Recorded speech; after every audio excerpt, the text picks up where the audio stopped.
ரூத்தின் சரித்திரம். ரூத் அதிகாரம் 1. நியாயாதிபதிகளின் நியாயம் விசாரித்து வரும் நாட்களில் தேசத்திலே பஞ்சம் உண்டாயிற்று. அப்பொழுது யூதாவில் உள்ள பெத்லகேம் ஊரானாகிய ஒரு மனுஷன் தன் மனைவியோடும் 2 குமாரரோடும் கூட மோவாப் தேசத்திலே போய் சஞ்சரித்தான். அந்த மனுஷனுடைய பேர் எலிமெலேக்கு, அவன் மனைவியின் பேர் நகோமி. அவனுடைய 2 குமாரர்கள், ஒருவன் பேர் மக்லோன், மற்றொருவன் பேர் கிலியோன். யூதாவில் உள்ள பெத்லகேம் ஊராகிய எப்பிராத்தியர் ஆகிய அவர்கள் மோவாப் தேசத்திற்கு போய் அங்கே இருந்து விட்டார்கள். நகோமியின் புருஷனாகிய எலிமெலேக்கு இறந்து போனான். அவளும் அவளுடைய 2 குமாரரும் மாத்திரம் இருந்தார்கள். இவர்கள் மோவாபியரில் பெண் கொண்டார்கள். அவர்களில் ஒருத்தி பேர் ஒர்பால், மற்றவள் பேர் ரூத். அங்கே ஏறக்குறைய 10 வருஷம் வாசம் பண்ணினார்கள். பின்பு மக்லோன், கிலியோன் என்னும் அவர்கள் இருவரும் இறந்து போனார்கள். அந்த ஸ்திரீ தன் குமாரர் இருவரையும் தன் புருஷனையும் இழந்து தனித்தவளானாள். ஆமென்.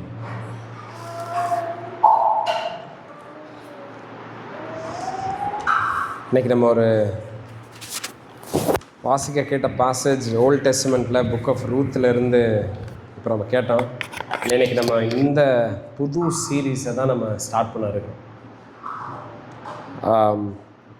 பாருங்கள், நான் முன்னாடி ஏர்லி டேஸ் ஆஃப் கிறிஸ்டியானிட்டி சபைக்கெல்லாம் முன்னாடி நான் போயிட்டுருக்கிறப்ப நான் வேதவசனத்தில் இருக்கிற அந்த ஓல்ட் டெஸ்டமெண்ட் போர்ஷன்ஸ் எல்லாம் நான் வாசிப்பேன். அப்போ ஏப்ரஹாமை பற்றி, டேவிட்டை பற்றி, ஜோசஃபை பற்றி, சாமுவேலை பற்றி, எலிசா இவங்களை பற்றி எல்லாம் படிக்கிறப்போ எனக்கு ரொம்ப பிடிக்கும். எனக்கு அதெல்லாம் படிக்கிறது எனக்கு பிடிக்கும். எனக்கு அவங்க பண்ண அந்த கதைகள் எல்லாமே லைக் எனக்கு ரொம்ப பிடிக்கும். அண்ட் நான் அதையெல்லாம் இமிட்டேட் பண்ணவும் நான் விரும்புவேன். ஓகே. அண்ட் அந்த அவங்களுடைய பிரேவரி, அவங்களுடைய விஸ்டம், அவங்களுடைய வெல்த், அவங்களுடைய போல்ட்னஸ், அவங்களுடைய ஃபெய்த், இதெல்லாம் பார்க்குறப்போ சார் இவங்கெல்லாம் தான் பைபிளுடைய ஹீரோஸ் அப்படின்னு சொல்லி நான் வேதவசனத்தில் அந்த காரியங்களையெல்லாம் நான் படிச்சுட்டே இருப்பேன். எனக்கு ரொம்ப பிடிக்கும் அந்த காரியங்கள்லாம். அதே மாதிரி இந்த புக் ஆஃப் ரூத் படிக்கிறப்பே என்னுடைய மைண்டில் ஓகே, இது ரூத்தை பற்றின, நவோமியை பற்றின, போவாஸை பற்றின சம்பவம் கதையாக இருக்குது. அண்ட் இது ஒரு நல்ல ஒரு பியூட்டிஃபுல்லான ஒரு லிட்ரரி ஒர்க்கு, இது ஒரு அருமையான ஒரு லவ் ஸ்டோரி, இப்படியெல்லாம் தான் என் மைண்டில் இருக்கும். அண்ட் இப்படி தான் நான் பைபிளை நான் அப்ரோச் பண்ணிகிட்ருப்பேன். பட் இந்த சுவிசேஷத்தை கேட்டதுக்கப்புறம், ஆண்டவர் என்னுடைய கண்களை அவருடைய கிருபையினால் திறந்ததுக்கப்புறம் நான் என்ன புரிஞ்சுக்கிட்டேன்னா, முழு வேத வசனத்தினுடைய தீம், அண்டர்லைங் தீம், அதாவது மைய பொருள் இயேசு கிறிஸ்து தான். ஸோ பாருங்கள், தாவீதை பற்றி படிக்கிறது தாவீதை நம்ம பார்க்கணுங்கிறதுக்காக கிடையாது. தாவீது நமக்கு கிறிஸ்துவை காட்டிகிட்டு இருக்கிறார். ஏப்ரஹாமை பற்றி நம்ம படிக்கிறோம். பட் ஏப்ரஹாமை மட்டும் பார்த்துட்டு அவரை அப்ரிஷியேட் பண்ணிட்டு போகிறது கிடையாது. ஆமாம், அவர் விசுவாசத்தினுடைய தகப்பன், அதெல்லாம் நம்ம பார்க்குறோம். பட் ஏப்ரஹாம் ஜீசஸ் கிரைஸ்ட் நமக்கு பாயிண்ட் பண்ணிட்டு இருக்கிறார். அந்த மாதிரி ஓல்ட் டெஸ்டமெண்ட் முழுவதும் கிறிஸ்துவை பற்றினதுங்கிறது எனக்கு சுவிசேஷத்தை சரியான விதத்தில் புரிஞ்சுக்கிட்டதுக்கு அப்புறம் தான் எனக்கு அந்த விஷயமே எனக்கு தெரிய வந்தது. பாருங்கள், சில வசனங்கள் நான் உங்களுக்கு காட்டுறேன் பாருங்கள். யோவான் 5வது அதிகாரம் 39வது வசனத்தில் இயேசு கிறிஸ்து என்ன சொல்கிறாருன்னு பாருங்கள். வேத வாக்கியங்களை ஆராய்ந்து பாருங்கள். இது யாருக்கு ஜீசஸ் சொல்லிட்டு இருக்கிறாரு? பாரிசீஸுக்கு, சாடுசீஸுக்கு பார்த்து சொல்கிறார். ஏன்னா ஜீசஸ் அவங்க ரிஜெக்ட் பண்ணிகிட்டே இருக்கிறாங்க. அதனால் ஜீசஸ் சொல்கிறாரு, வேத வாக்கியங்களை நீங்கள் ஆராய்ந்து பாருங்கள் அப்படிங்கிறது. அப்போ வேத வாக்கியம்னா என்னது? ஓல்ட் டெஸ்டமெண்ட் தான். 39 புத்தகம் இருக்குது பார்த்தீங்களா, பழைய ஏற்பாடு, அதுதான் அப்போ இருந்த பைபிள். அண்ட் ஜீசஸ் அவங்கள பார்த்து சொல்கிறாரு, நீங்கள் வேத வாக்கியங்களை ஆராய்ந்து பாருங்கள், அவைகளால் உங்களுக்கு நித்திய ஜீவன் உண்டென்று நீங்கள் எண்ணுகிறீர்கள், உங்களுக்கு தெரியும்.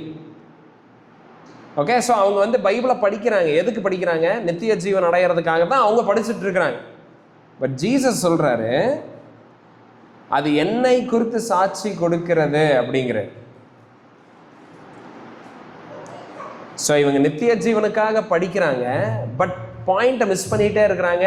நித்திய ஜீவனை அடையிறதுக்கான லைக் அந்த ஞானத்தில் அவங்க வளராமையே இருக்கிறாங்க. ஏன்னா பைபிளை படிக்கிறாங்களே தவிர கிறிஸ்துவ அதில் பார்க்காம இருக்கிறாங்க. அண்ட் கிறிஸ்துவ அவங்க அதில் பார்க்காதனால இந்த உண்மையான மேசியா கிட்ட போகாமையே அவரை ரிஜெக்ட் பண்ணிகிட்டே வாழ்ந்து பாவத்திலே மறிச்சிடுறாங்க. ஸோ இயேசு கிறிஸ்துவோடைய இந்த ஸ்டேட்மெண்ட் என்னது? என்டையர் ஓல்ட் டெஸ்டமெண்ட் யாரை பற்றி? அவரை பற்றி.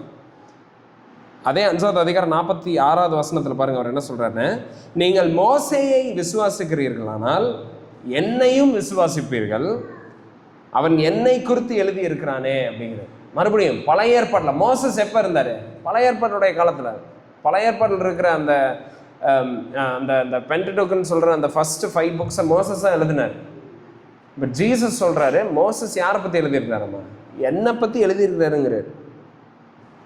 அண்ட் லூக் 24வது அதிகாரம் 44 பாருங்களேன், மோசேயின் நியாயப்பிரமாணம், தீர்க்கதரிசிகளின் ஆகமங்கள், சங்கீதங்கள். ஸோ ஓல்ட் டெஸ்டமெண்ட்டை நம்ம 3ஆக பிரிக்கலாம். ஒன்று மோசேயின் நியாயப்பிரமாணம், லா. இன்னொன்று தீர்க்கதரிசியின் ஆகமங்கள், த ப்ராஃபிட்ஸ். அண்ட் அதுக்கப்புறம் சங்கீதங்கள். சங்கீதங்கள் எதெல்லாம் பேலன்ஸ் இருக்குதோ அதெல்லாம் சங்கீதத்தில் வந்துடும். சங்கீதம்னா சாம்ஸ் மட்டும் கிடையாது, எல்லா லிட்ரரி போயட்டிக் ஒர்க்ஸ் எல்லாமே சங்கீதங்கள் தான். அண்ட் ஜீசஸ் சொல்கிறாரு, மோசே நியாயப்பிரமாணம், தீர்க்கதரிசிகளின் ஆகமங்கள், சங்கீதங்கள், இது எல்லாமே யாரை குறிச்சாமா? என்னையை பற்றி அப்படிங்கிறது, என்னை குறித்துங்கிறது. ஸோ நம்ம என்ன இங்கே நான் உங்களுக்கு சொல்ல வரேன்னா, ஓல்ட் டெஸ்டமெண்ட் முழுவதும் யாரை பற்றி? It is about Jesus. இயேசு கிறிஸ்துவை நம்ம படிக்கிறதுக்கு, அவரை தெரிஞ்சுக்கிறதுக்கு, அவரை பார்க்கறதுக்கு தான் old testament. And new testament old டெஸ்டமெண்ட்டோடைய கமெண்ட்ரி, அவ்வளோதான். ஓகே, ஓல்ட் டெஸ்டமெண்ட்டோடைய விளக்க உரை தான் புது நியூ டெஸ்டமெண்ட், புதிய ஏற்பாடு. ஸோ நம்ம பைபிளை நம்ம படிக்கிறப்போ பழைய ஏற்பாடை படித்தாலும் சரி, புதிய ஏற்பாடை படித்தாலும் சரி, கிறிஸ்துவை நம்ம பார்க்கணும். அவருடைய சுவிசேஷத்தை நம்ம அங்கேருந்து பார்க்கணும். அது எல்லாமே அதில் வெளிப்பட்டு இருக்குது. அண்ட் ஒருவேளை நம்ம அதை பார்க்கல, நம்ம அந்த காரியங்களை புரிஞ்சுக்கல, பட் ஜஸ்ட்டு நம்ம மேலோட்டமாக படிச்சுட்டு இவங்க இப்படி பண்ணாங்க அப்படி பண்ணாங்கங்கிற அண்டர்ஸ்டாண்டிங்கில் நம்ம இருக்கிறோம்னா, we are missing the point. நம்ம சரியான விதத்தில் வேத வசனத்தை வாசிக்கலேன்னு அர்த்தம். அண்ட் பாருங்க, இயேசு கிறிஸ்துவை பார்க்காதனால யூதர்களை பார்த்து ஆண்டவர் என்ன தெரியுமா சொல்றாரு? ஜீசஸ் யோவான் 5வது அதிகாரத்தில் 39-40 சொல்றாரு, நீங்க என்னைய பார்க்காதனால நீங்க எதை இழந்துட்டீங்க? ஜீவனை இழந்துட்டீங்கிறார். ஸோ பாருங்க, நீங்க பழைய ஏற்பாடு நம்ம வாசிக்கலாம், அதில் இருக்க கேரக்டர்ஸ் நம்ம அப்ரிஷியேட் பண்ணலாம், பட் ஜீசஸ் நம்ம பார்க்கல, காஸ்பலை நம்ம அதில் பார்க்கல அப்படின்னா நித்திய ஜீவனையவே நம்ம இழக்கிறதுக்கு சமம். நித்திய ஜீவனை இழக்கிறோம். ஸோ இன்றைக்கி நம்ம ரூத் புத்தகத்தில் நம்ம ஆண்டவருடைய கிருபையில் ஒரு புது சீரீஸை நம்ம ஸ்டார்ட் பண்ண இன்னைக்கு நம்ம இருக்கிறோம். அண்ட் நம்ம ஒரு கண்ணை ரூத்தை, நவோமியை, போவாஸ் மேலே நம்ம வச்சுக்கலாம். அண்ட் இன்னொரு கண்ணை ஃபேமாக இயேசு கிறிஸ்து மேலேயும், அண்ட் இயேசு கிறிஸ்து சிலுவையில் நமக்காக செஞ்ச அந்த ஒர்க் மேலேயும் நம்ம வச்சுக்கலாம். Okay, so before we begin and as we start, இதுதான் basic thing that I want you to remember. பழைய ஏற்பாடு நம்ம பார்க்குறோம், ஓகே இதில் வேறு ஏதோ பார்க்குறோம், இதுலேயும் வேறு எதையும் பார்க்க போகிறது இல்லை, இதுலேயும் நம்ம ஜீசஸை தான் பார்க்குறோம், இதுலேயும் நம்ம காஸ்பலை தான் பார்க்குறோம். ஓகே, அண்ட் நம்ம ஃபர்ஸ்ட் 5 வேர்சஸை நம்ம இப்போ நம்ம வாசிக்க கேட்டோம். ரூத்தில் 1வது அதிகாரம் 1லிருந்து 5வது வசனத்தை தான் இன்றைக்கி நம்ம பார்க்க இருக்கிறோம். அண்ட் இதுக்கு டைட்டில் நான் ஜஸ்ட் ஒரு ரஃப்பான டைட்டில், நீங்கள் ஃபாலோ பண்ணுறதுக்கு, நீங்கள் அண்டர்ஸ்டாண்ட் பண்ணுறதுக்கு நான் என்ன வச்சுருக்கிறேன்னா, despair, the bitter fruit of disobedience. நம்பிக்கையற்ற நிலை. அண்ட் அது எதனால் உருவாகுது? கீழ்ப்படியாமையின் கசப்பான கனி. ஓகே, ஸோ இதுதான் டைட்டில். ஜஸ்ட் ஒரு ரஃப் சம் டைட்டில் இது. இப்போ இந்த ஃபஸ்ட்டு 5 வேர்சஸ் நம்ம அண்டர்ஸ்டாண்ட் பண்ணுறதுக்கு this will help you. So பாருங்கள், ரூத் புத்தகம் அன்ஃபோல்ட் ஆகுது இப்போ. ஓகே, ஒரு புது புக்கை நம்ம பார்க்குறோம், புது இன்ட்ரடக்ஷன், புது கேரக்டர்ஸ் எல்லாத்தையும் நம்ம இப்போ இருக்கிறோம். பட் இது என்ன ஒரு சூழ்நிலையில் இது ஓப்பன் ஆகுதுங்கிறத முதல்ல நம்ம புரிஞ்சுக்கலாம். ரூத் புத்தகம் ரூத்தில் இருக்கிற இந்த கதாபாத்திரங்கள் எல்லாம் இப்போ உள்ளே வராங்கல்ல, இது என்ன மாதிரி சுச்சுவேஷன் தெரியுமா? ஒரு டார்க்கஸ்ட் பீரியட் ஆஃப் இஸ்ரேல் தேசத்தில் ரொம்ப ரொம்ப ஒரு இருள் சூழ்ந்த ஒரு டைமில் தான் நம்ம இப்போ இருக்கிறோம். ஓகே, ஸோ ஆண்டவர் வந்து இந்த இஸ்ரேல் ஜனங்களை எகிப்திலிருந்து அடிமைத்தனத்திலிருந்து மீட்டு கானான் தேசத்துக்கு கூட்டிகிட்டு வந்து விட்டுறாரு. விட்டதுக்கு அப்புறம் இங்கெல்லாம் செட்டில் ஆகிட்டாங்க. இப்போ ஒரு புது தலைமுறை எழும்பிருச்சு. யாரெல்லாம் எகிப்திலிருந்து இஸ்ரவேல் வரைக்கும் கானான் வரைக்கும் இஸ்ரவேல் ஜனங்களை வழி நடத்தி வந்தாங்களோ, அந்த வழி நடத்தி வந்தவங்க எல்லாம் இறந்துட்டாங்க. ஓகே, அவங்க எல்லாம் இறந்து கர்த்தரைவே அதாவது இந்த கஷ்டம், இந்த பாடுகள், இந்த உபத்திரவம், இல்லை இந்த வனாந்தரத்தின் வழியாக வந்தது, இதை எதையுமே எக்ஸ்பீரியன்ஸ் பண்ணாத ஒரு புது ஜெனரேஷன் எழும்புறாங்க இஸ்ரவேல்ல. ஓகே, ஸோ நெக்ஸ்ட் ஜெனரேஷன், அடுத்தடுத்த தலைமுறை வந்து எழும்புது. அண்ட் இவங்க என்ன பண்ணுறாங்கன்னா பாருங்க, ஆண்டவர் கூட்டிட்டு வந்த காரியங்களை எல்லாம் மறந்து, எந்த ஆண்டவர் இவங்களை எகிப்திலிருந்து அடிமைத்தனத்திலிருந்து மீட்டு கானானுக்கு பத்திரமா கொண்டு வந்தாரோ அந்த ஆண்டவரை மறந்து they go after idols. அவங்க விக்கிரக ஆராதனை பின்னாடி போயிட்டாங்க. நம்ம இதை புரிஞ்சுக்கணும்னா, இந்த டைம்ஸை நம்ம புரிஞ்சுக்கணும்னா, நியாயாதிபதிகள் நம்ம 2வது அதிகாரத்தை நம்ம எடுத்துக்கலாம். நியாயாதிபதிகள் 2வது அதிகாரத்தில் 11-12 வசனத்தை நம்ம வாசிக்கணும். நான் படிக்கிறேன், நீங்கள் கேளுங்க. அப்பொழுது இஸ்ரவேல் புத்திரர் கர்த்தரின் பார்வைக்கு பொல்லாப்பானதை செய்து பாகால்களை சேவித்து தங்கள் பிதாக்களை எகிப்திலிருந்து புறப்பட பண்ணின அவர்களுடைய தேவனாகிய கர்த்தரை விட்டு தங்களுக்கு சுற்றிலும் இருக்கிற ஜனங்களுடைய தேவர்களாகிய அந்நிய தேவர்களை பின்பற்றி போய் அவர்களை பணிந்து கொண்டு கர்த்தருக்கு கோபம் ஊட்டினார்கள். ஸோ ட்ராஜடி வந்து நம்ம இங்கே பார்க்குறோம்.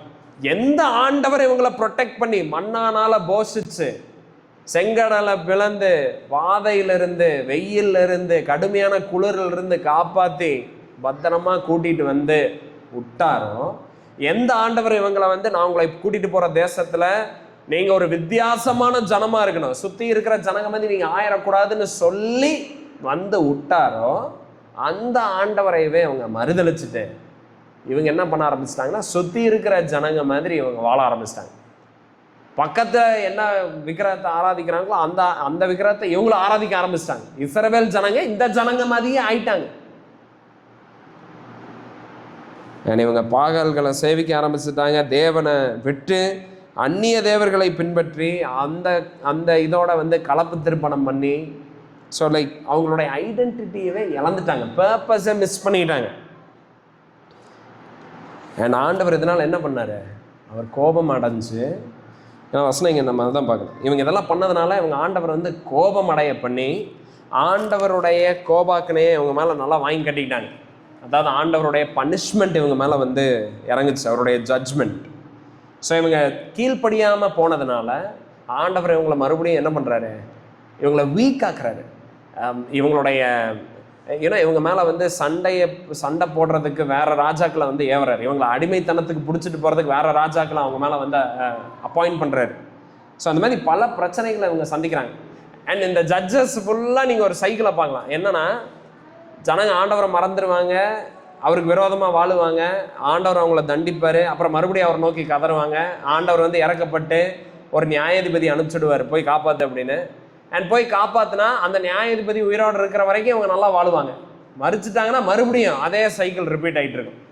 மறுபடியும் ஆண்டவர் மறந்துடுவாங்க, மறுபடியும் வந்து விக்கிரக ஆராதனை பின்னாடி போவாங்க, மறுபடியும் ஆண்டவர் இவங்களை தண்டிப்பார், அடிமைத்தனத்தில் அனுப்பிச்சிடுவார், மறுபடியும் கதறுவாங்க, மறுபடியும் ஆண்டவர் ஒரு நியாயாதிபதி அனுப்பிச்சிடுவார். இப்படியே சைக்கிள் இதுதான் ஜட்ஜஸில் வந்து நடந்துட்டு இருக்கும். ஓகே, அண்ட் பாருங்கள், இவங்க ஒவ்வொரு தடவை இப்படி பண்ணுறப்போ ஒரு உண்மையான மனம் திரும்புதலுக்குள்ளேயே வராமல் மாறாக இவங்க என்ன மாதிரி ஒரு ஜனங்களாக மாறிட்டாங்க தெரியுங்களா?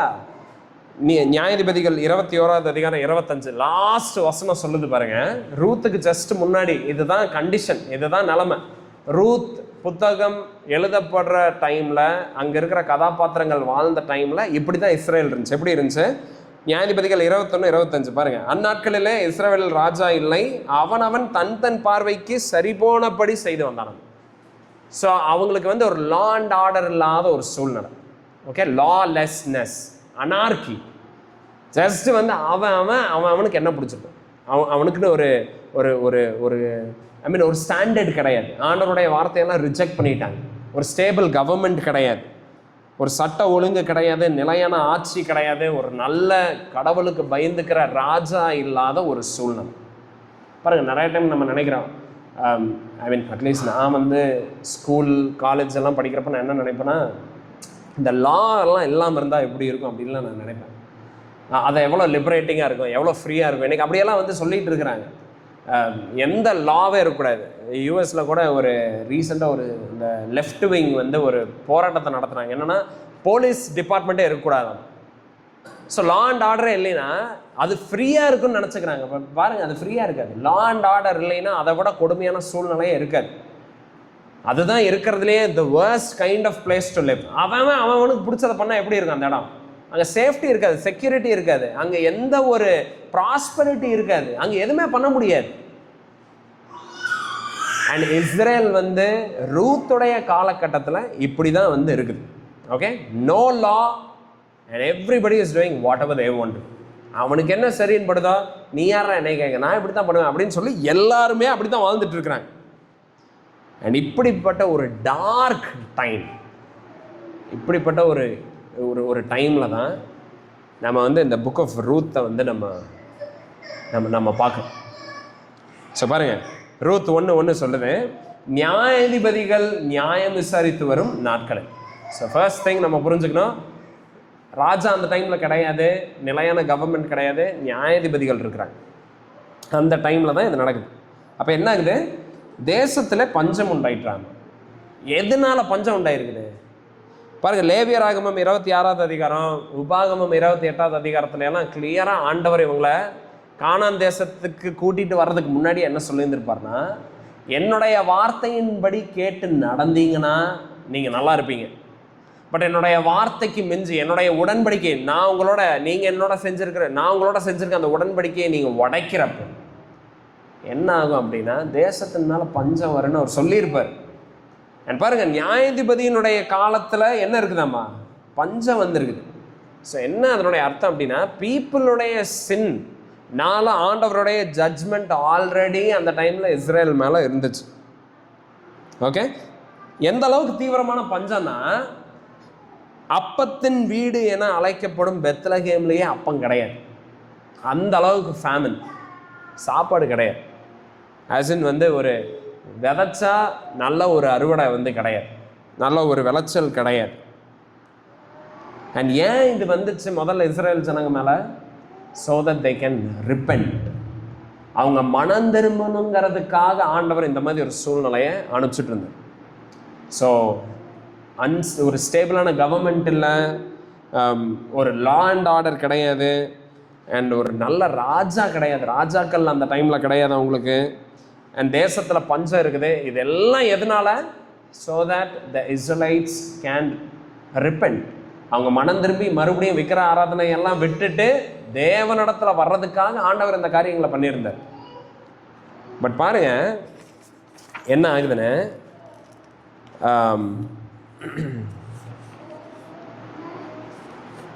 என்ன ஆகுதுன்னா, ஒரு குடும்பம் ஓகே தங்களை தாழ்த்தி ஆண்டவரை தேடாமல் ஒரு குடும்பம் என்ன பண்ணுறாங்கன்னா, பெத்லகேமிலிருந்து காலி பண்ணிடலான்னு வந்து முடிவு பண்ணுறாங்க. they decide to leave Bethlehem. அவங்க எங்கே போகலான்னு பிளான் பண்ணுறாங்கன்னா, அண்டை தேசமாகிய மோவாபுக்கு போகலான்னு வந்து பிளான் போடுறாங்க. அண்ட் யார் இந்த குடும்பத்தினுடைய ஹெட்டு? எலிமெலேக். எலிமெலேக் தான் இந்த குடும்பத்தினுடைய தலைவராக இருக்கிறார். அவருடைய மனைவி நவோமி, ஏன்னா அவருடைய 2 பிள்ளைங்க பசங்க, யார்? மாலோன் அண்ட் சிலியன் சொல்லி 2 பேர். ஸோ இந்த ஃபேமிலி என்ன பிளான் பண்ணுறாங்கன்னா, ஐயோ இங்கே வந்து போதுமான ஒரு ஸ்டேபிள் கவர்மெண்ட் கிடையாது, இப்போ இங்கே போயிட்டுருக்கிற பஞ்சம் வேறு ஒரு சைட் இருக்குது, பேசாமல் நம்ம ஒன்று பண்ணலாம், நம்ம இங்கேருந்து கிளம்பி மோவாப் தேசத்துக்கு போயிடலான்னு சொல்லி அவங்க பிளான் போட்டு அவங்க மோவாப் தேசத்துக்கு கிளம்புறாங்க. ஓகே, இப்போ கேள்வி என்னென்னா, என் மைண்டில் என்ன உண்டாகுச்சுன்னா, பாருங்கள், இவங்க வந்து யூதர்கள், இவங்க இஸ்ரவேலர்கள், வாக்குத்தத்தம் பண்ணப்பட்ட தேசத்தில் இருக்கிறாங்க, உண்மையான ஆண்டவர் ஆராதிக்கப்படுற இடத்துல இவங்க இருக்கிறாங்க. இஸ்ரேல்ல.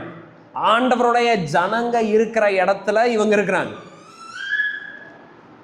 அண்ட் இவங்க என்ன பிளான் பண்ணுறாங்க, தேவனுடைய உடன்படிக்கை பெட்டி இருக்கிற இடத்த விட்டுட்டு இவங்க என்ன பிளான் பண்ணுறாங்கன்னா, நம்ம வந்து மோவாப் தேசத்துக்கு போகலான்னு வந்து பிளான் பண்ணுறாங்க.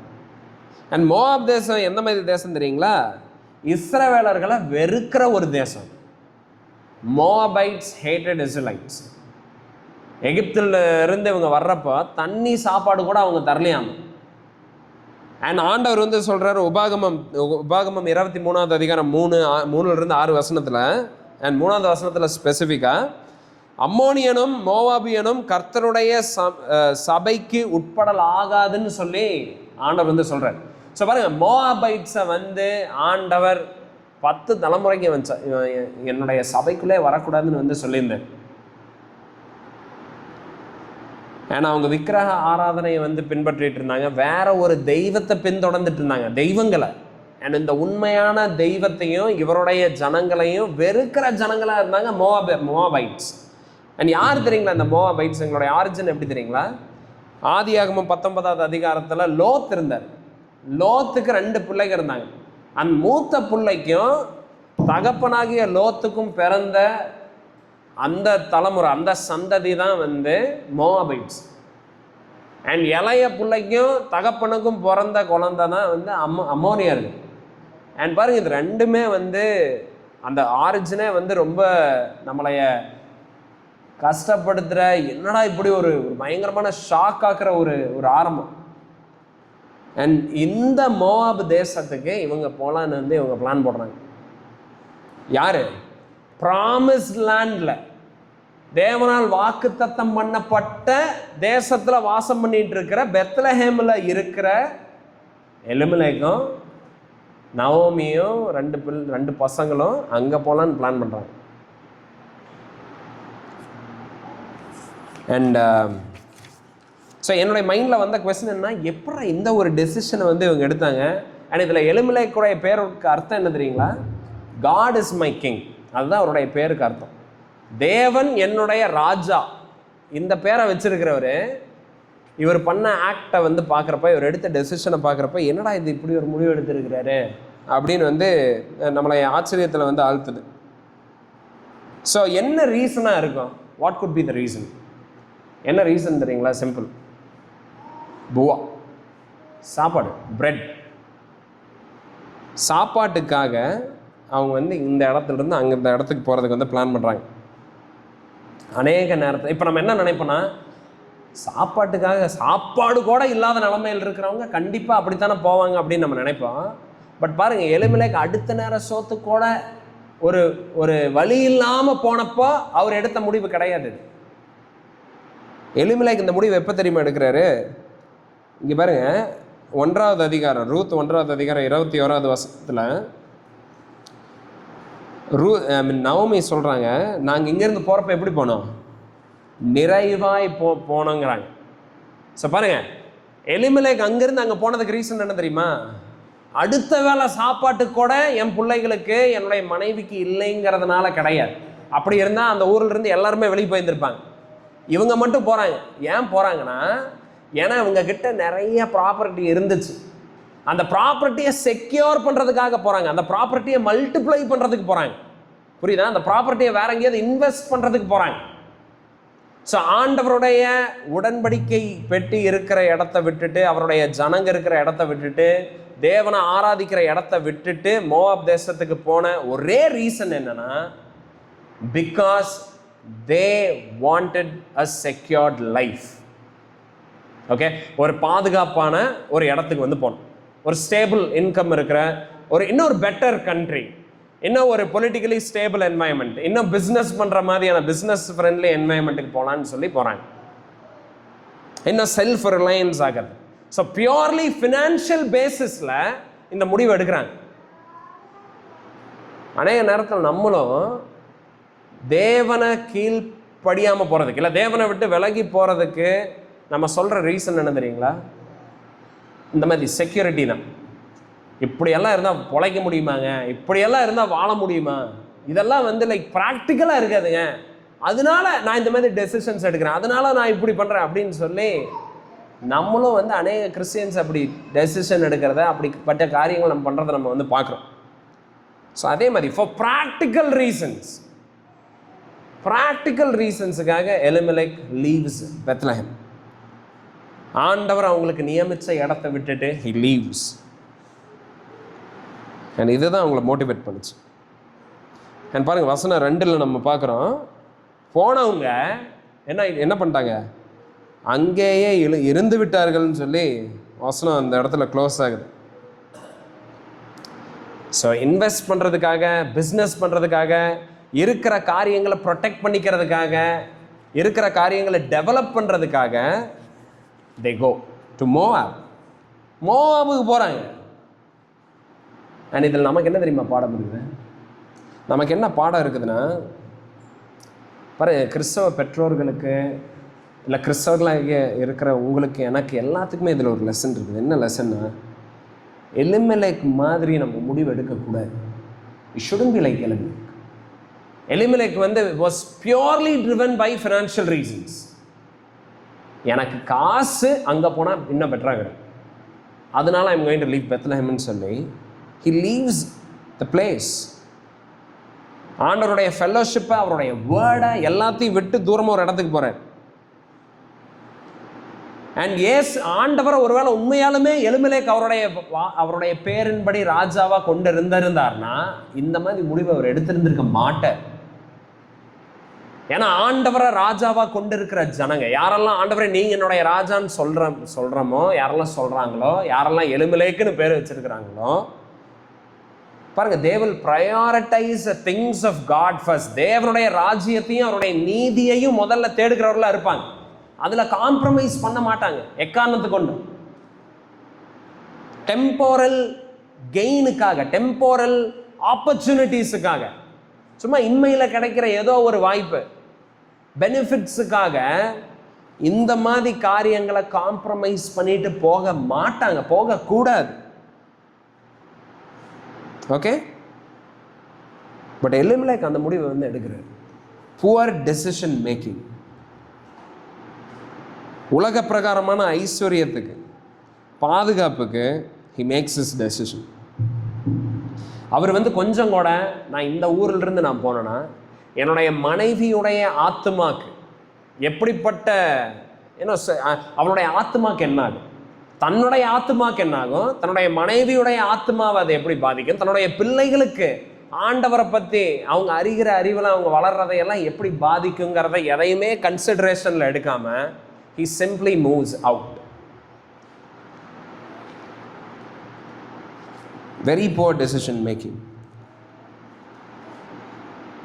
And இதில் வந்து நவோமி வந்து இன்னசென்ட் கிடையாது. நவோமியும் வந்து எலிமெலெக்கோட சேர்ந்து தான் இந்த முடிவு வந்து எடுத்துருக்குறாங்க. நான் எப்படி சொல்கிறேன்னா, ஏன்னா நவோமி மோவாபு தேசத்துக்கு போய் எலிமெலெக் இல்லாத டைமில் கூட அவங்க மறுபடியும் இஸ்ரேலுக்கு வரணும்னு அவங்க நினைக்கல. அங்கேயே வந்து பசங்களுக்கு வந்து மோவாபைட் பெண்களை தான் வந்து எடுத்து கல்யாணம் பண்ணி தராங்க. அண்ட் மறுபடியும் வந்து 2 மருமகளையும் அதே கடவுளுக்கு, அதே தேசத்துக்கு அனுப்பிச்சுடுறதுக்கு வந்து அவங்க சொன்னாங்க. ஸோ நான் என்ன சொல்ல வரேன்னா, both husband and wife they did not consider spiritual future or spiritual things. ஆவிக்குரிய காரியங்களை 2 பேருமே நிதானிக்கல, 2 பேருமே அதை வந்து உட்காந்து யோசிக்கல, எப்படி என்னுடைய குடும்பத்தை அது பாதிக்குன்னு 2 பேருமே திங்க் பண்ணு. 2 பேருமே ஃபினான்ஷியல் கெயினுக்காக, ப்ராஸ்பெரிட்டிக்காக ப்ராமிஸ் லேண்டை வந்து விட்டுட்டு அவங்க போகிறாங்க. ஓகே, ஸோ பாருங்கள், நம்மளுடைய லைஃப்பில் வெறும் கம்ஃபர்ட்டுக்காக, வெறும் ஃபினான்ஷியல் கெயினுக்காக, ஸ்டேபிள் கவர்மெண்ட், பெட்டர் ஆப்பர்ச்சுனிட்டிஸுக்காக ஒருவேளை ஆண்டவரை விட்டு தள்ளி போகிற ஒரு சூழ்நிலை எல்லாம் ஏற்படும்னா நம்ம வந்து அந்த முடிவுகளை எடுக்கக்கூடாது. We shouldn't make such decisions. First நம்ம எப்படி யோசிக்கணும்னா, என்னுடைய ஆவிக்குரிய வாழ்க்கையை அது எப்படி பாதிக்கும், நான் கிறிஸ்துவுக்குள்ளே வளர்றதுக்கு இந்த முடிவு வந்து எப்படி பாதிக்கும். அது பாதிக்கும்னா அந்த முடிவை நம்ம எடுக்காமல் இருக்கிறது நல்லது.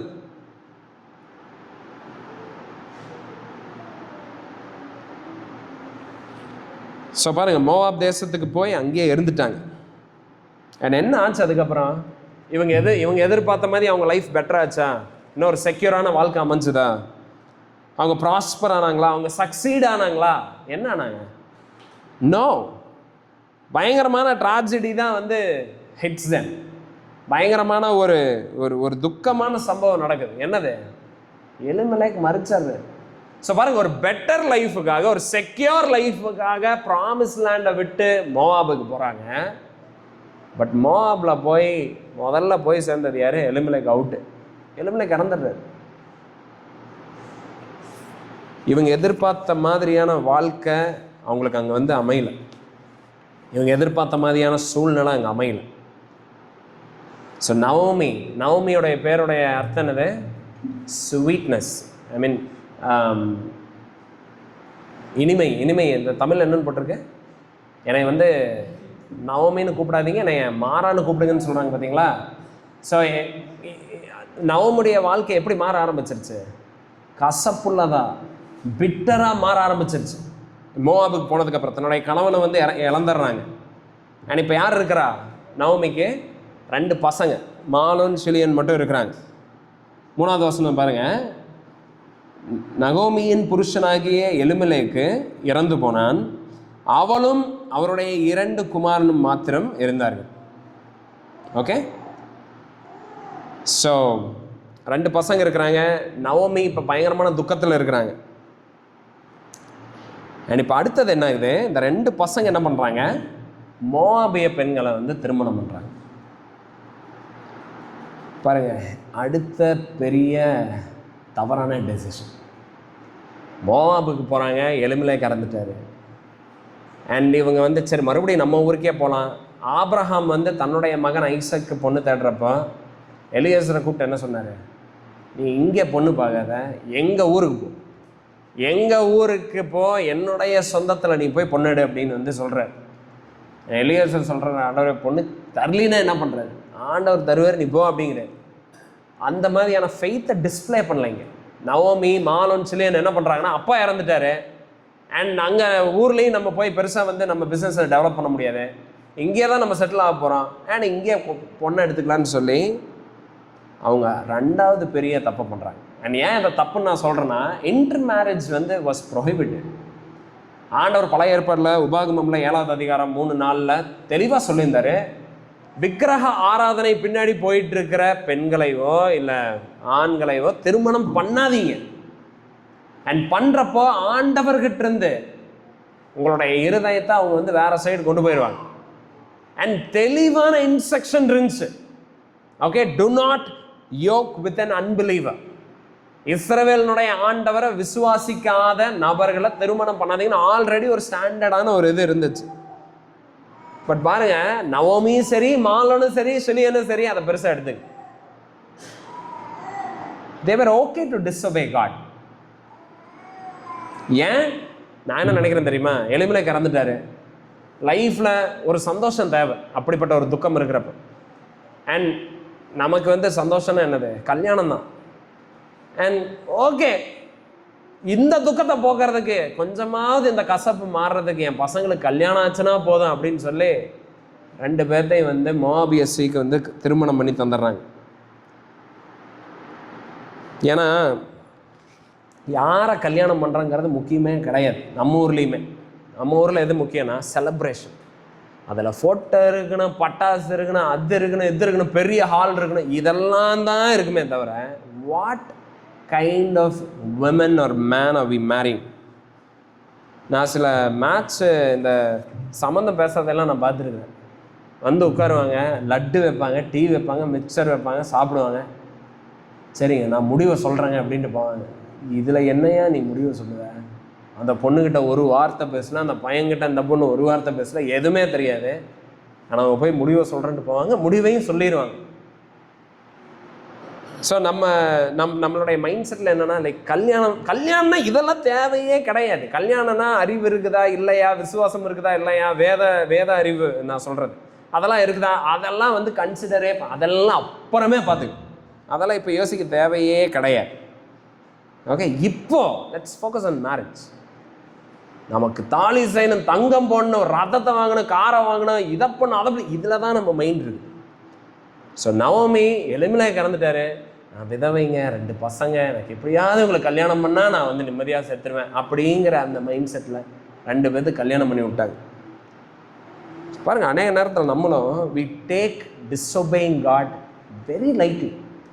ஆண்டவருடைய ஸ்டாண்டர்ட்ஸை நம்ம மீறுறது நமக்கு வந்து அப்படியே கேக் வாக்கு மாதிரி, அப்படியே வந்து ஒரு ஈஸியான விஷயம். ஆண்டவர் செய்யக்கூடாதுன்னு சொல்லி இருக்கிறத நம்ம ஈஸியாக செஞ்சிருவோம். எதுக்குன்னா, நம்ம நினைக்கிற வேகத்தில் வேலை நடக்கணும். ஓகே, குவிக்காக. இப்போ பாருங்க, எனக்கு ரொம்ப கஷ்டம், என் பசங்களுக்கு கல்யாணம் ஆனால் போதும், அண்ட் இப்போ கல்யாணம் தான் இப்போ முக்கியம், மித்ததெல்லாம் அப்புறமேல் பேசிக்கணும். ஆண்டவர் அவர் என்ன நினைக்கிறார், அவருடைய வார்த்தை என்ன சொல்லுது, இதெல்லாம் எனக்கு கன்சல்ட் பண்ணுறதுக்கு டைம் இல்லை. எனக்கு ஒரு குவிக்கான சொல்யூஷன் வேணும், குவிக் ஃபிக்ஸ். அண்ட் அதுக்காக வந்து she thought it's okay to disobey God. That's okay, nothing will happen. நம்ம அநேக நேரத்தில் நம்ம அப்படி தான் இருக்கு, to get things ton now. இப்போ ஒரு விஷயம் நடக்கும், அதுக்காக நம்ம வந்து என்ன வேணாலும் நம்ம பண்ணுவோம். we don't think are we doing it the Lord's way. தேவனுடைய சித்தத்தின்படி நம்ம செய்யறோமான்னு நம்ம யோசிக்கிறதே கிடையாது. நம்ம இதை செய்யணும் செஞ்சு முடிச்சிடுறது. ஏன்னா தேவனுடைய சித்தத்தின்படி செய்யறோமான்னு சிந்திக்கிறது இருக்குது பார்த்தீங்களா, அது ஹார்ட் ஒர்க். அதுக்கு நிறைய பேஷன்ஸ் தேவை. நம்ம கர்த்தருக்காக காத்திருக்கணும், நம்ம ஆலோசனைகளை எடுக்கணும். சில டைம் நமக்கு என்ன பயம் இருக்குன்னா, அதெல்லாம் பண்ணுனா நான் நினச்சதை என்னால் செய்ய முடியாமல் போயிடுமோ, இதுக்கு இவனுக்கு வந்து முட்டுக்கல் வச்சிருவாங்க, நான் நினச்சதை பண்ண விட மாட்டாங்க அப்படின்னு நினச்சிட்டு நம்ம தேவனுடைய ஆலோசனையை எடுக்கிறதில்ல, ஜெபிக்கிறது கிடையாது, வேத வசனத்தை ஆராய்ந்து படிக்கிறது இல்லை, அவருடைய சமூகத்தில் காத்துக்கிறது கிடையாது, எதுவுமே பண்ணுறது கிடையாது. இதெல்லாம் நம்ம எப்போ பண்ணுவோன்னா, அந்த முடிவு எடுத்து சிக்கி நல்லா வந்து கார்னரில் மாட்டிடுவோம்ல, அப்போ ஆண்டவரே என்னை காப்பாத்துங்கன்னு நம்ம சொல்லிட்டு இருக்கோம். ஸோ பாருங்க, இதெல்லாம் வந்து நம்ம we have to do it in advance.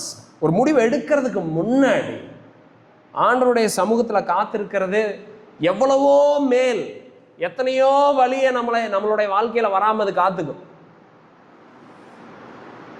But அந்த டைமில் Naomi she has lost Elimelech. அவங்கள பொறுத்த அளவுக்கு எனக்கு ரொம்ப கஷ்டத்தில் இருக்கு, எலிமெலேக் இறந்துட்டார், என் பசங்க கல்யாணம். So they both get married. She forgot that disobedience has its own consequence. அவங்க என்ன கன்சிடர் பண்ணலைன்னா, கீழ்ப்படியாமையினுடைய கான்சிக்வன்ஸ்ன்னு ஒன்று இருக்குது, அதை அவங்க கன்சிடர் பண்ண. நம்மளும் அதே மாதிரி தான், நம்ம ஆண்டவருக்கு விரோதமாக அவருடைய வார்த்தைக்கு மிஞ்சி நம்ம எதாவது பண்ணுறோமா, கான்சிக்வன்ஸ் இருக்குது. பாருங்க, கான்சிக்வன்ஸ் இல்லாமல் இருக்கவே இருக்காது.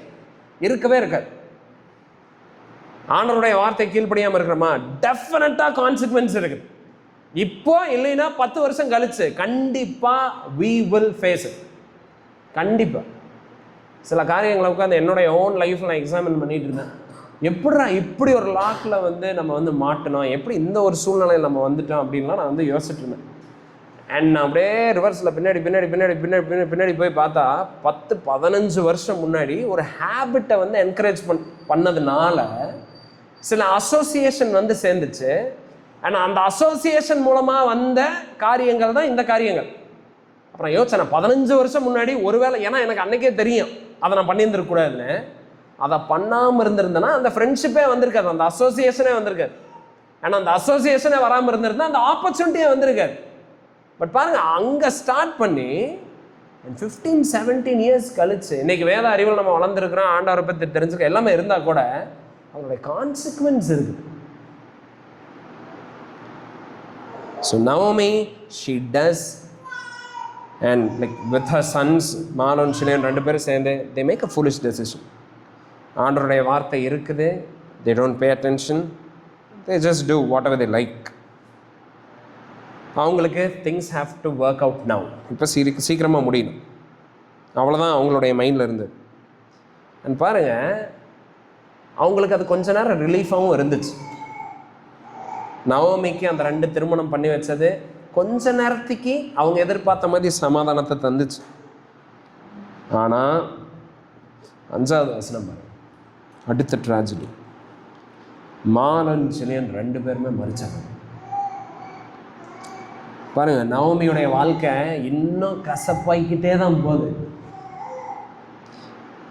அண்ட் ரொம்ப இளம் வயசுலேயே 2 பசங்க இறந்துடுறாங்க, கணவனும் இறந்துடுறாரு. அண்ட் இந்த பசங்க எதனால் இறந்தாங்கன்னு நமக்கு பைபிளில் எழுதலை. பட் இந்த பசங்களுடைய பேரினுடைய அர்த்தம் இருக்குது. மாலோனுடைய அர்த்தம் வந்து என்னென்னா சிக்னஸ் ஆகும், வியாதிப்பட்டவன் ஆகும். அண்ட் சிலியனுடைய அந்த அந்த பேரனுடைய அர்த்தம் வந்து ஃப்ரெயில், அதாவது பலவீனமானவன். ஸோ இந்த பசங்களுக்கு ஏதோ ஒரு குறை இருந்திருக்குது, வீக்கான பசங்களாக இருந்திருப்பாங்களாட்டு இருக்குது, ஏதோ பிரச்சனை இருந்திருக்குது, நமக்கு தெரியல. நான் ஜஸ்ட் அந்த வார்த்தையினுடைய அர்த்தத்தை வச்சு நான் சொல்கிறேன்.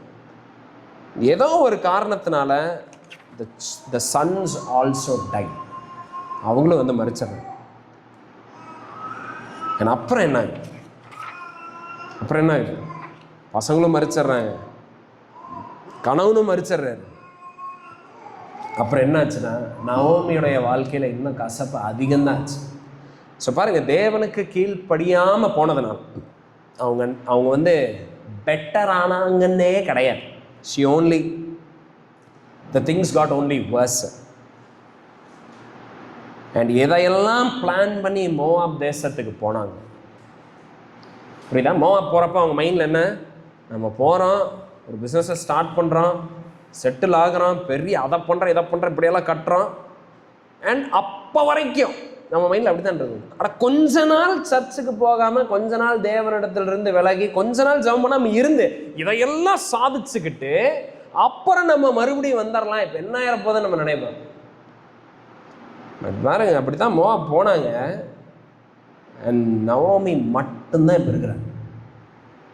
நிறைவாக போனாங்க, எல்லாத்தையும் மோவாபில் இழந்துட்டாங்க. பசங்க மறிச்சிட்டாங்க, பேரப்பிள்ளைக கிடையாது, கணவன் இறந்துட்டார். பாருங்கள், அந்த காலத்தில் விதவையாக இருக்கிறது வந்து பிச்சை எடுக்கிறதுக்கு சமம். வேற இதே கிடையாது, வேற செக்யூரிட்டியே கிடையாது அவங்களுக்கு. விதவைகள் தான் வந்து ரொம்ப ரொம்ப ரொம்ப பத்தட்டிக்கான ஒரு குரூப்னா அது அவங்க தான். நவோமி அந்த நிலைமைக்கு வந்துட்டாங்க.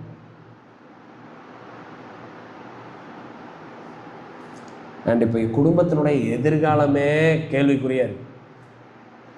ஸோ அவங்க எதிர்காலத்தை செக்யூர் பண்ணுறதுக்கு தான் வந்தாங்க. பட் இப்போ எதிர்காலமே இல்லாமல், ஒரு ஹோப்பே இல்லாமல், ஒரு நம்பிக்கையே கிடையாது. அவங்களுக்கு லைஃப் மேலே இருந்த ஒரு இன்ட்ரெஸ்டே போயிடுச்சு. அவங்கள கன்சோல் பண்ணுறது, கம்ஃபர்ட் பண்ணுறது கூட அங்கே ஆளுங்க கிடையாது. ஏன்னா மோவாபில் இருக்கிறாங்க. இஸ்ரேலில் இருந்திருந்தா தேவ ஜனங்க இருந்திருப்பாங்க, தேவனுடைய வார்த்தை இருங்கோ, அந்த ஆராதனை நடந்திருக்கும். அண்ணாவனை வந்து நம்ம பார்க்கணும். ஹேனா வந்து எல்கானா பலியிட போகிறப்போ ஒவ்வொரு தடவையும் அந்த ஆலயத்தை விசிட் பண்ணுவாங்க. அண்ட் ஹேனா ரொம்ப அப்படியே அவங்களுடைய அந்த இந்த வாரத்தில் அவங்க போய் அதை எங்கே அன்லோட் பண்ணுறாங்களாம்மா, நேராக டெம்பிளில் போய் மொத்தத்தையும் இறக்கிடுறாங்க. தேவனுடைய ஆலயத்தில் போய் அழுது புலம்பி தீர்த்துறாங்க. அட்லீஸ்ட்டு நவோமி வந்து இஸ்ரேலில் இருந்திருந்தா தேவனுடைய அந்த உடன்படிக்கை இருக்கிற இடத்துல போய் அப்படியாவது அழுதுருக்கலாம். பட் மோவாப்ல அதை கூட பண்ண முடியாது. அங்கே ஆறுதலுக்கு கூட ஆளுக கிடையாது. So there is nobody for her. She is hopeless. அவங்க தேடி போன அப்போ அவங்கள திருப்தியப்படுத்தலை. அவங்க தேடி போன வாய்ப்பு அவங்கள வந்து சந்தோஷமே படுத்தலை, அவங்கள சாட்டிஸ்ஃபை பண்ணல, அவங்களுடைய குடும்பத்தை அது காப்பாற்றல. அது மாதிரி என்ன பண்ணிருச்சு, it made her only empty. இன்னும் அவங்கள காலி தான் இருந்துச்சு, இன்னும் அவங்கள வெறுமையாக தான் அது வந்து மாற்றுச்சு.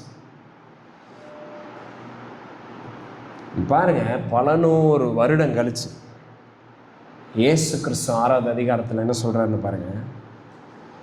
ஜீவாப்பம் நானே, I am the bread of life. And verse 51 6வது அதிகாரம் 51 சொல்றாரு, இந்த அப்பத்தை புசிக்கிறவன் என்றென்றைக்கும் பிழைப்பான். நவோமி எலிமெலேக்கு குடும்பமாக அவங்க உழைச்சதெல்லாம் அழிஞ்சு போகிற இந்த அப்பத்துக்காக, ஆனால் அந்த அப்பத்துக்காக வேலை செஞ்சு பாடுபட்டு பிரயாசப்பட்டு பிளான் பண்ணி அதுக்காக சில முடிவுகளை எல்லாம் எடுத்து கடைசியில் அவங்களுக்கு என்ன மிஞ்சிச்சு? ஒன்றும் மிஞ்சல, யாருமே மிஞ்சல. அண்ட் நவோமி மாதிரி இருக்கிறவங்க எல்லாத்தோடைய எதிர்காலமும் இதுதான். ஓகே, டெம்பரல் பெனிஃபிட்ஸுக்காக, டெம்பரல் செக்யூரிட்டிக்காக மட்டுமே, இந்த உலகத்தில் பொழைக்கிறதுக்காக மட்டுமே முடிவுகளை எடுத்து வாழ ஆரம்பித்தோம்னு வைங்களேன், we will be left empty. ஒன்றுமே இருக்காது. அண்ட் நமக்கும் இதே மாதிரி நம்பிக்கையற்ற எதிர்காலம் தான் நம்ம முன்னாடி இருக்கு. ஹோப்லெஸ்னஸ். இந்த சாப்பாடு நம்மளை திருப்திப்படுத்தவே முடியாது. நல்லா புரிஞ்சுக்கணும். எந்த சாப்பாட்டுக்காக ஓடுறீங்களோ, எந்த எதிர்காலத்தை தேடி நம்ம பிளான் பண்ணிகிட்டு இருக்கிறீங்களோ, எதை செக்யூர் பண்ண விரும்புகிறீங்களோ, இதை சாப்பிட்டு சாப்பிட்டு சாப்பிட்டு கடைசியில் சாவும். இது நம்மளை உயிர்ப்பிக்கவே முடியாது. It can never give us life. But Jesus சொல்கிறாரு, கம் டு மீ, எங்கிட்ட வாங்க, ஐ ஆம் த லிவிங் பிரெட். என்னைய தேடுங்க, எனக்காக வாழுங்க, என்னைய விசுவாசிங்க, என்னைய பருகுங்க, என்னைய சாப்பிடுங்க. And you will live, you will be satisfied. உங்களை நான் திருப்திப்படுத்துவேன். உங்களுக்கு பசியே இருக்காது. And you will have life. உங்களுக்கு ஜீவனை தரேன். நீங்கள் அழிய மாட்டீங்க. You have hope. உங்களுக்கு நம்பிக்கையில்லாத சூழ்நிலையே வராது. என்னைய சார்ந்து, என்னைய தேடி, என்னைய மையப்படுத்தி வாழ்றப்ப. நீங்கள் பாருங்கள், நம்ம முன்னாடி இருக்கிற ஒரு கொஸ்டின் என்னன்னா, what are we living for? நம்ம எதுக்காக வாழ்ந்துட்டு? எது நம்ம லைஃப்பில் வந்து மையமாக இருக்குது? டெம்பரல் பெனிஃபிட்ஸா? உலகத்தில் இருக்கிற இந்த செக்யூரிட்டி, இந்த காணல் நீர் மாதிரி இருக்கிற அந்த பாதுகாப்பா, அந்த அரணா, அதை நம்பி அதுக்காக ஓடிட்டு இருக்கிறீங்களா? அதுக்காக பிரயாசப்பட்டு இருக்கீங்களா? அது உங்களை காப்பாற்றாது. That will never save you. அது உங்களை காப்பாற்றாது. அது பின்னாடி நீங்கள் ஓட ஓட உங்களுக்கு அதில் ஸ்ட்ரென்த்தும் இருக்காது, அதுக்கு ஜாயும் இருக்காது, அதில் சமாதானமும் இருக்காது. It will leave you more and more empty and hungry. But கிறிஸ்துவுக்காக வாழ்கிறோம், கிறிஸ்துவை நீங்கள் பருகிறப்ப பாருங்கள், அவர் நம்மளுடைய ஹார்ட்டை சாட்டிஸ்ஃபை பண்ணுறார். He satisfies us, he gives us rest. So for what bread are you living? நீங்கள் எதுக்காக வாழ்கிறீங்க? அழிஞ்சு போகிற அப்பத்துக்கா, இல்லை ஜீவனை தருகிற அப்பம்?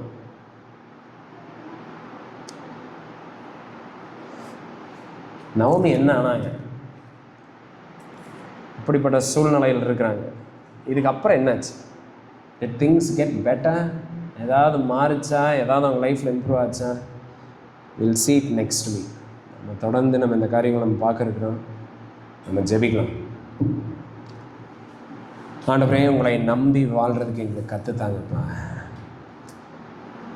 ராஜா. நாங்கள் சரியான ப்ரையாரிட்டிஸை எங்கள் லைஃப்பில் நாங்கள் வைக்கிறதுக்கு கிருபை செய்யுங்க.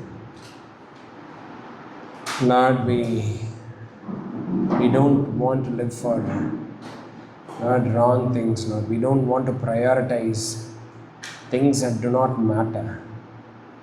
We want to prioritize you, Lord.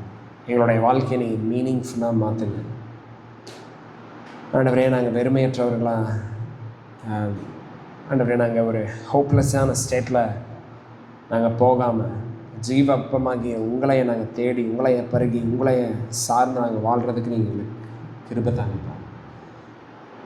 நீங்கள் மகிமையடைங்க. எங்கள் ஜனங்களை சாட்டிஸ்ஃபை பண்ணுங்க. உங்களுடைய அப்பத்தை கொண்டு திருப்திப்படுத்துங்க. நீங்கள் மகிமையடைங்க, உயர்த்தப்படுங்க. இயேசு நாமத்தில் கேட்டுக்கொள்கிறேன். நல்ல பிதாவே.